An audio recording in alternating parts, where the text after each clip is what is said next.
ಬೆಂಕಿ ಬಿದ್ದ ವೇಳೆ ಸಹಾಯದ ನೆಪದಲ್ಲಿ ಹೋಗಿದ್ದಂತಹ ವ್ಯಕ್ತಿ ಅದೇ ಮನೆಯಿಂದ ಚಿನ್ನಾಭರಣ ಕಳ್ಳತನ ನಡೆಸಿದಂತಹ ಆರೋಪದಲ್ಲಿ ಬಂಧಿಸಲಾದ ಘಟನೆ ದಕ್ಷಿಣ ಕನ್ನಡ ಜಿಲ್ಲೆಯ ಉಪ್ಪಿನಂಗಡಿ ಠಾಣಾ ವ್ಯಾಪ್ತಿಯಲ್ಲಿ ನಡೆದಿದೆ.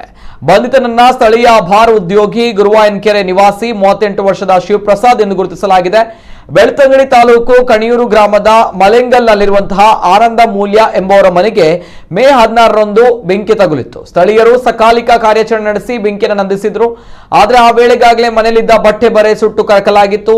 ಆದರೆ ಕಪಾಟಿನಲ್ಲಿದ್ದ ಚಿನ್ನ ಇಟ್ಟ ಬಾಕ್ಸ್ ಮತ್ತು ದಾಖಲೆ ಪತ್ರಗಳು ಯಥಾಸ್ಥಿತಿಯಲ್ಲಿದ್ವು. ಈ ಬಗ್ಗೆ ಸಮಾಧಾನ ಹೊಂದಿದ್ದಂತಹ ಅವರು ಮೇ 30ರಂದು ಎಲ್ಲಾ ವಸ್ತುಗಳನ್ನ ಒಪ್ಪವಾಗಿ ಜೋಡಿಸಿ ಇಡುವಾಗ ಚಿನ್ನ ಇಡುವ ಬಾಕ್ಸ್ನೊಳಗಿದ್ದ ವಿವಿಧ ಆಭರಣಗಳು ಸೇರಿದಂತೆ ಒಟ್ಟು 2.50 ಲಕ್ಷ ಮೌಲ್ಯದ ಚಿನ್ನಾಭರಣವು ಕಳವಾಗಿರುವುದು ಕಂಡು ಬಂದಿದ್ದು ಉಪ್ಪಿನಂಗಡಿ ಪೊಲೀಸ್ ಠಾಣೆಯಲ್ಲಿ ದೂರು ದಾಖಲು ಮಾಡಲಾಗಿತ್ತು. ಈ ಬಗ್ಗೆ ತನಿಖೆ ನಡೆಸಿದಂತಹ ಪೊಲೀಸರು ಅಂದು ಬೆಂಕಿ ನಂದಿಸಿ ಆಪತ್ ಬಾಂಧವರು ಎನ್ನಿಸಿಕೊಂಡವರನ್ನೇ ವಿಚಾರಣೆಗೆ ಒಳಪಡಿಸಿದಾಗ ಅದರಲ್ಲಿ ಒಬ್ಬ ಶಿವಪ್ರಸಾದ್ ಎಂಬಾತ ತಾನು ಚಿನ್ನಾಭರಣವನ್ನ ಕದ್ದಿರುವುದು ಒಪ್ಪಿಕೊಂಡಿದ್ದು ಪೊಲೀಸರು ಎಲ್ಲಾ ಆಭರಣಗಳನ್ನ ವಶಪಡಿಸಿಕೊಂಡಿದ್ದಾರೆ.